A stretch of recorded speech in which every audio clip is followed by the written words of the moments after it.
Good evening, ladies and gentlemen. Welcome back to the Goosebumps HorrorTown playthrough entitled Welcome to Camp Nightmare. This is part 2 of this quest line. In this part, we're going to be taking a look a bit at Sabre's, the Sabre pack, a bit of the beginning quest line that begins with him, but mostly this video is going to be looking at some of the characters that will drop items and anything else I've missed during part 1. Part 1 was mostly just in facts and stuff like that, but that's about it. Not much really to say, so let's dive right in to the in-app purchase, and we're done. There we go. Really quick and seamless, but as you can see, we've gotten some items here. So with that, we're going to click OK. Now, let's see here. I'm sipping my coffee while I'm doing this, so hopefully no yawning. There's also another pack here, which is a pack they usually do. It's a camping shell. It comes with the camping fire, some supplies, so yeah, so it's just basic things that you've seen them do before. So nothing too special there. Now, before we add Sabre to this camping area, let's go ahead and oh, so this is animated, so that's kind of cool. Also, people wondering how come I don't have much land expansion. The compasses is probably the biggest reason, and it sucks. I hear other people have the same problem where they don't know if one or the other. It's either like, I have too much of two of the items, but not one for one, and you need them for all three in order to get the rings. I'll have a rant on that. Hopefully when I get to the Black Ring episode. It's gonna take a while though, while I'm moving stuff here, trying to having difficulties moving stuff around. There we go. I guess that's what I wanted to do. So let's take some time off here. So let's take a look. This is the first character who can do stuff for us. We have Slappy here. We need a director's tent to help us with peanut butter. He also enjoys camping. He eats a summer's ice cream, which I believe is something from before. So there's not much he does, but if you do have the director's tent, you can have him be able to give you some peanut butter, which is really helpful for this time. So let's go here and do this.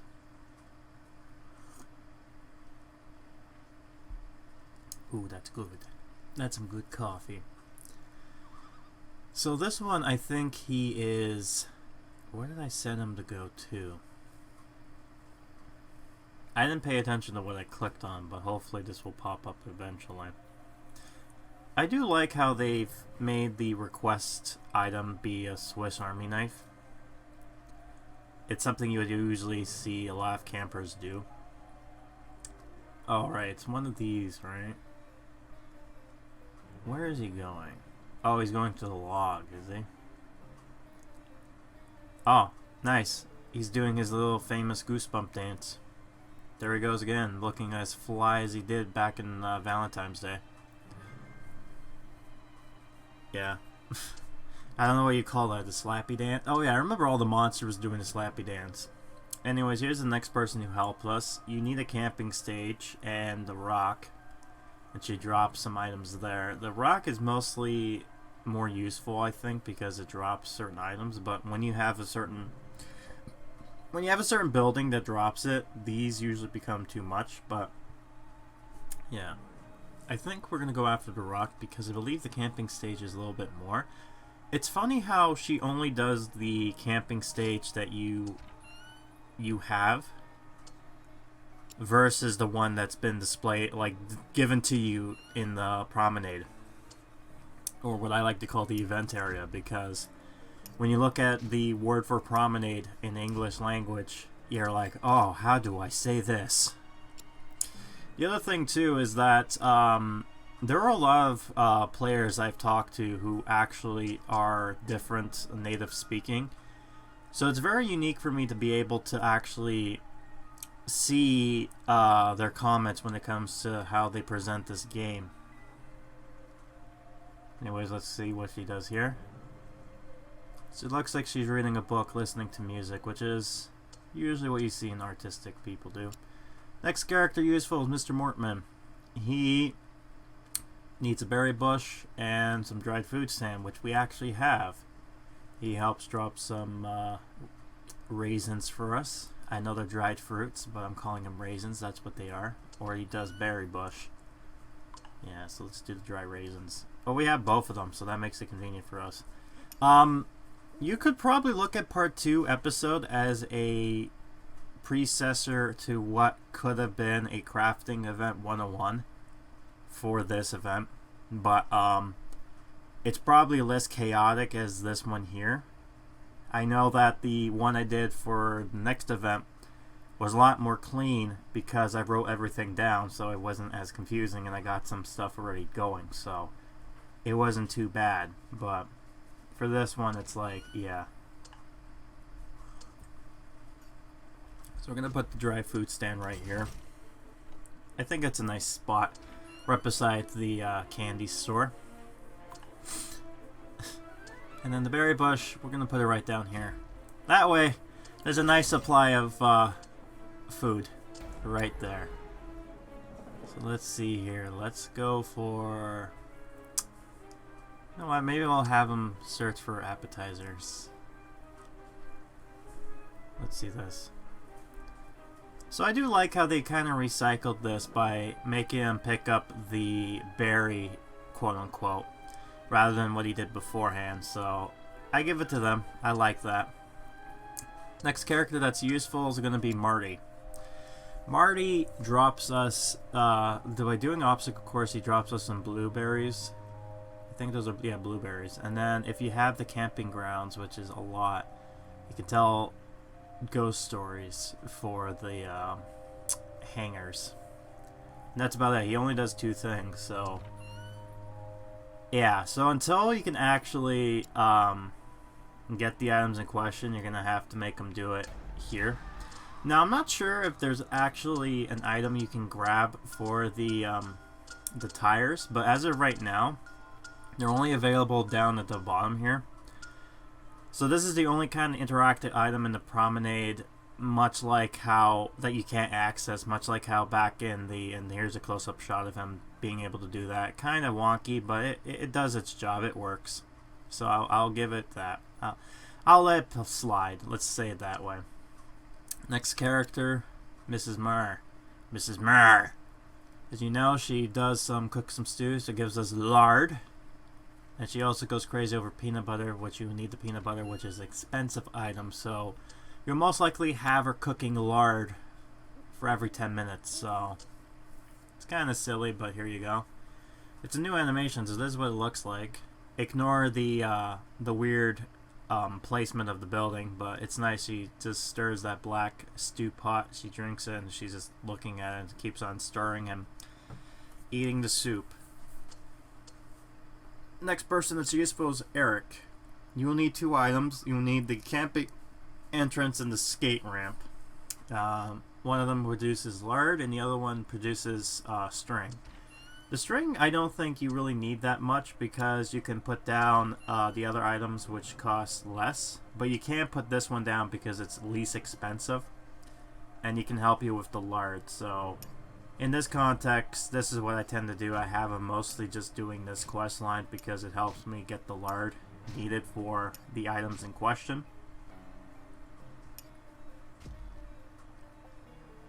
I'm gonna put the entrance right here.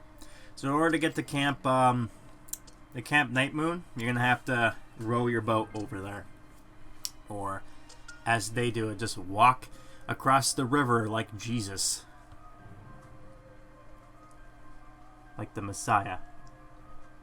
Oh, he walked around it. Good for you. So he's his mutant boy. His superhero identity. That's kind of funny to see. He's protecting the entrance by being the superhero or the supervillain. I'm not sure what you would call it. That was a weird story, by the way, when that happened back in March. Really bizarre, but I liked it.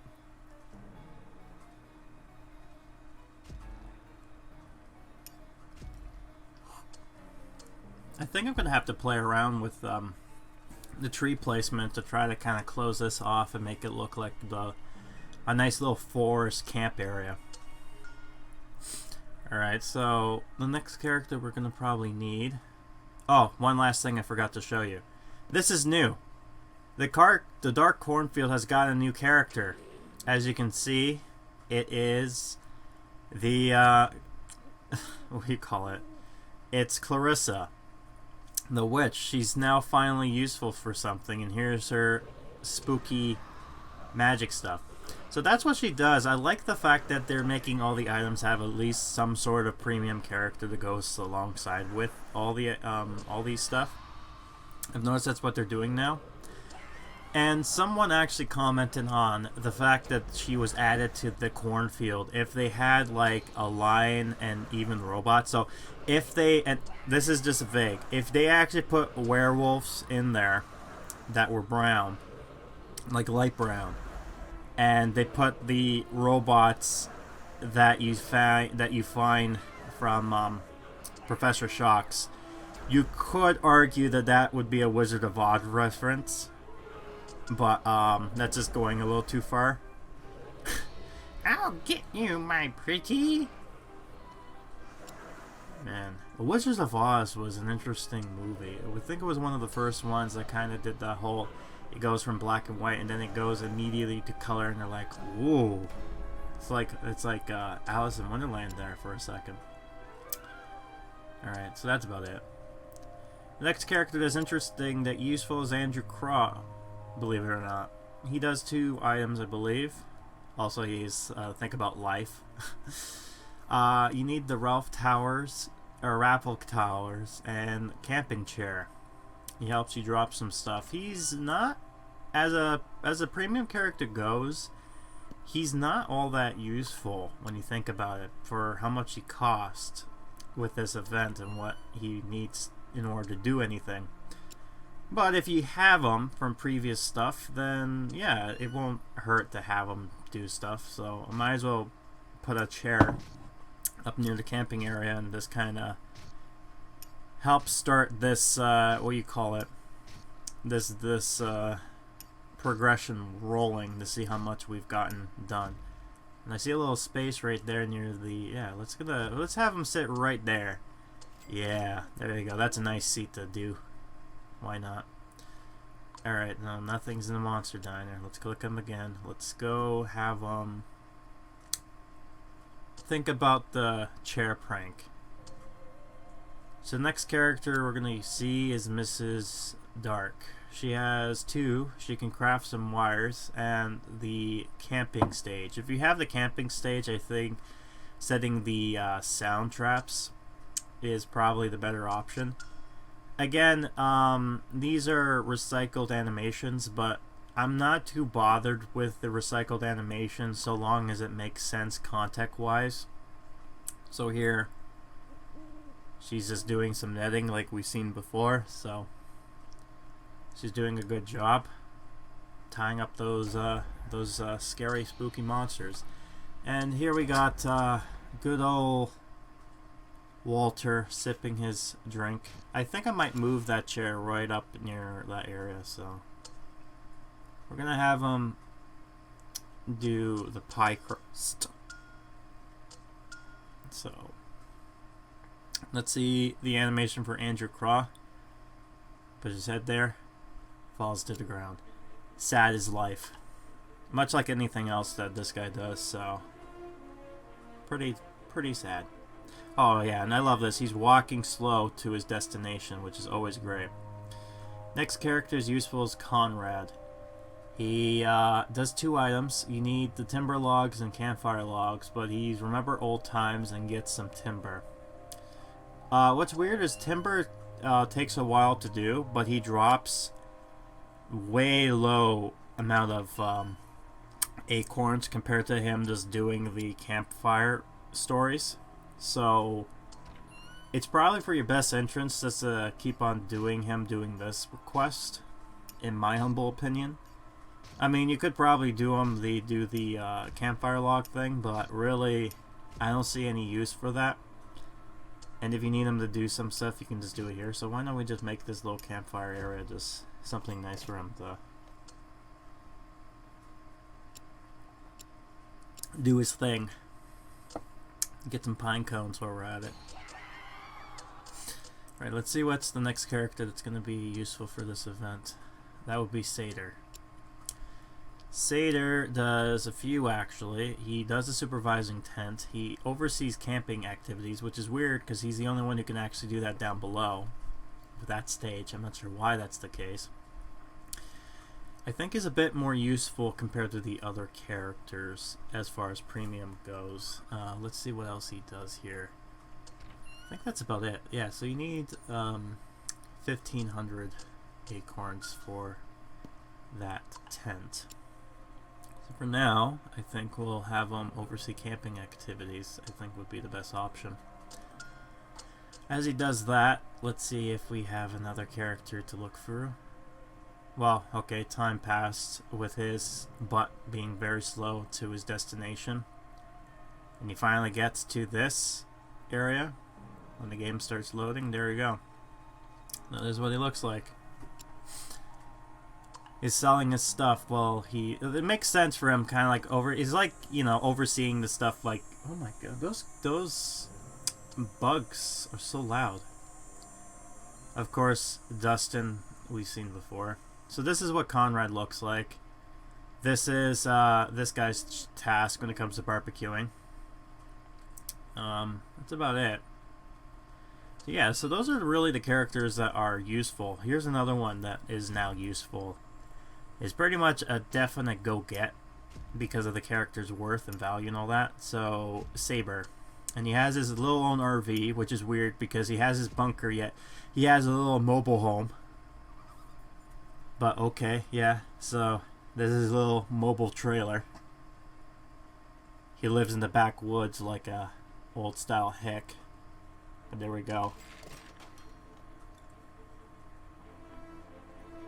And it's done, so let's see what we get. You got Sabre. Why is he so small? Alright, let's see where he is. Oh, there he is. Ooh, what is this? What is with your face? You're wearing a mask. You're wearing a mask over your face. Okay, so that explains the whole mask thing. So let's just see what his quest is. Sabre is actually a shy beast who prefers being left alone. Listen, Sabre, Camp Nightmoon's on your territory, so you should join us. You might like it. I have no intentions in such things, salesman. Go away and let me be. Just think about it, okay? And here's a mask that will give you a different perspective. Try it on. So that's how he gets the mask. Identify plants, obtain dried fruits, obtain lard. You know, that's a nice thing. Sabre is that kind of middle ground man who's just, he's, what do you call it? He's the anti-hero in a sense. He doesn't care who you are. He's just caring about the money, and he tends to be good with everybody, even villains. Why are you so small? Wait, why are you so small? We're used to having the profile picture be big, but look at this. This is like little tiny Sabre going on here. So we have a lot of animations going on. Seems like he actually helps with the camp. What do you call it? He helps with the crust as well. I think he also does one other item that's very useful. I'm not sure what it was exactly. Oh, right, he does help with this. Might as well take a look at this Forbidden Bunker scene, eh? Yeah, so gets 50% and then all this stuff here. So that gives you... Oh, that's a lot. You're looking at, what?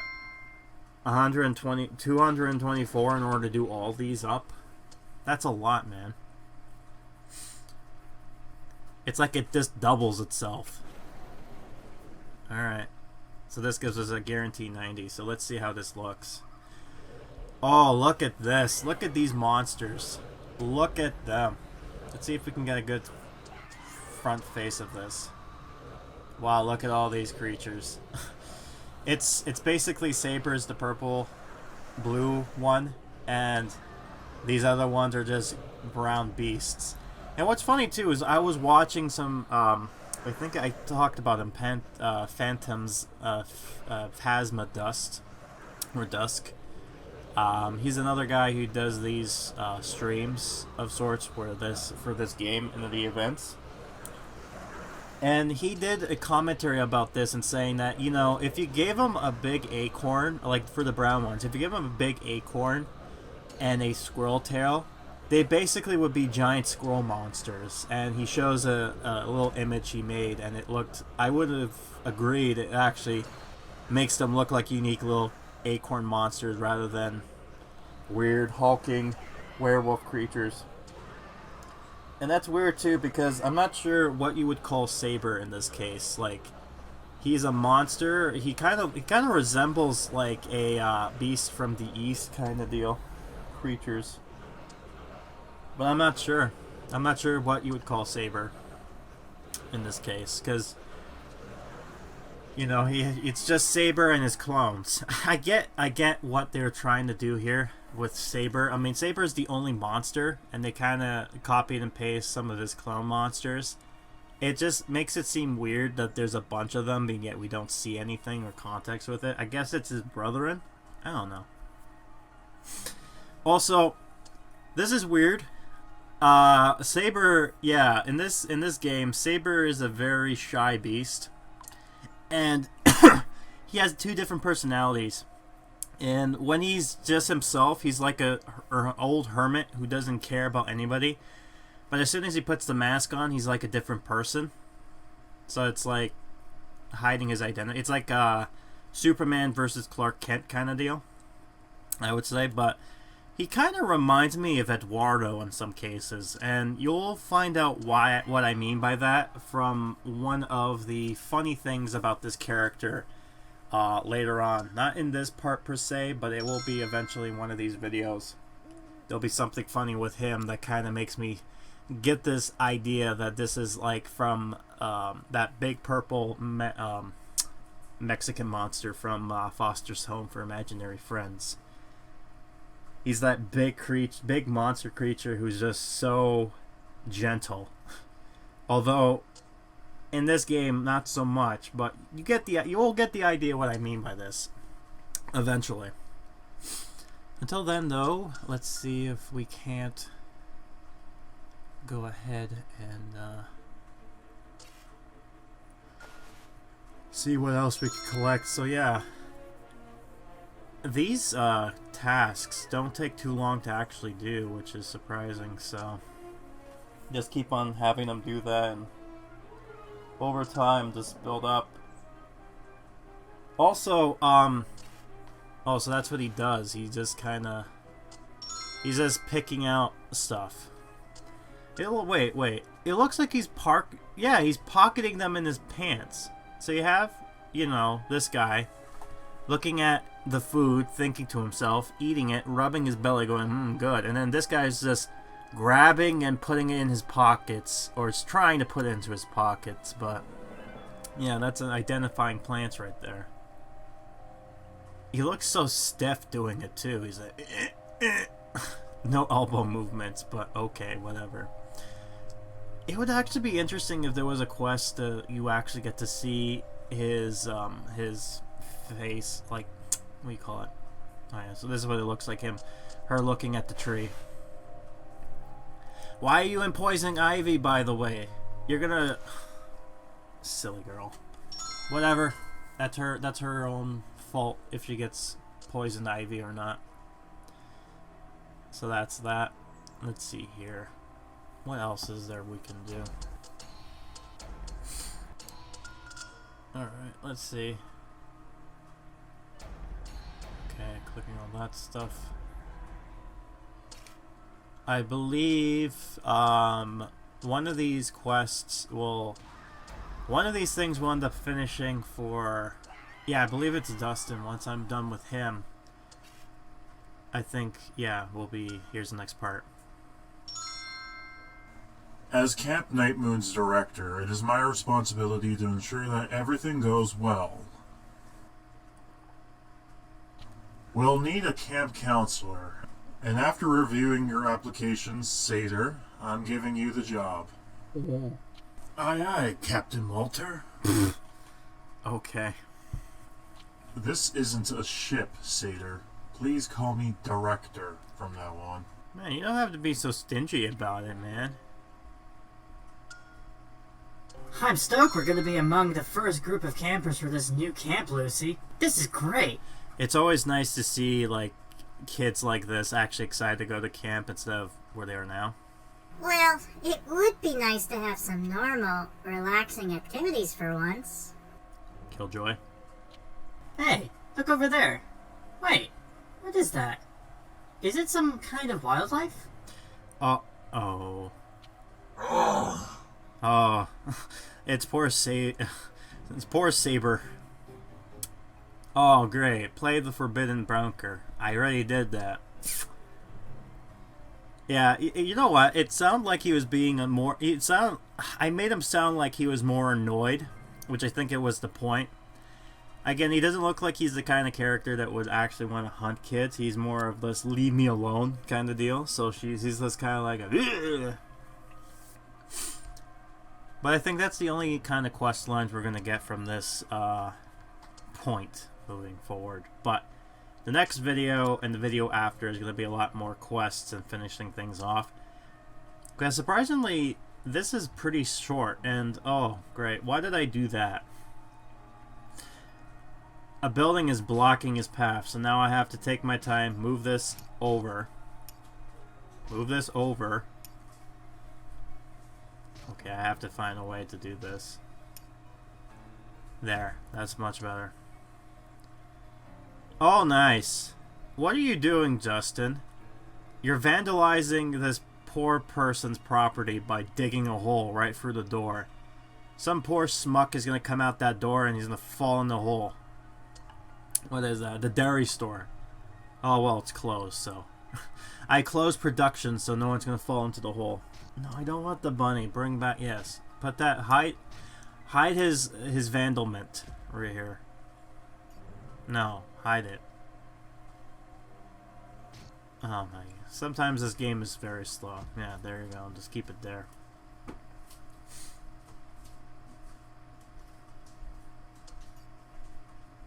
Alright, let's see what we got here. Not much items. I mean, there's a lot of items that you can sell, but, you know. That's the other thing you can get when it comes to the acorns, is that usually what I like to do is refresh the stuff until you get the item in question. Then just leave it and keep on doing it. Eventually you'll have all the items there. So then you don't have to worry too much about it. However, I think the last row down there you do have to pay for, so otherwise you'll just have 9, so here you just have 12 if you get everything, so I'm probably going to sell and get that moolah up in value. I do get an accomplishment though within this event, so I'm going to be happy about that when it comes up. You know what, we're going to have him eat I think I'm going to have, yeah, for now I'm going to have him eat a Sunday. I think that's going to be the last thing we're going to do here. And this is an event, and this is a quest that we do have, by the way. Yeah, I'm not going to do that just yet. Alright, let's just do this slowly. There he is. So, as you see, he does the same thing as he did before. I'm doing it slow-mo so you can actually see, but this is the same as him eating slime. So, yeah, that's about it. We'll end it like that. So, next part, we're going to be taking a look at more of the quest line. We're going to find out more about what's going on with Sabre, what's going on with the kids at the camp, all that fun stuff. So, if you liked the video, let me know down below. If you like what you see, you can probably subscribe, and all that said and more. So, until then, thanks, have a good night, and see you in part 3.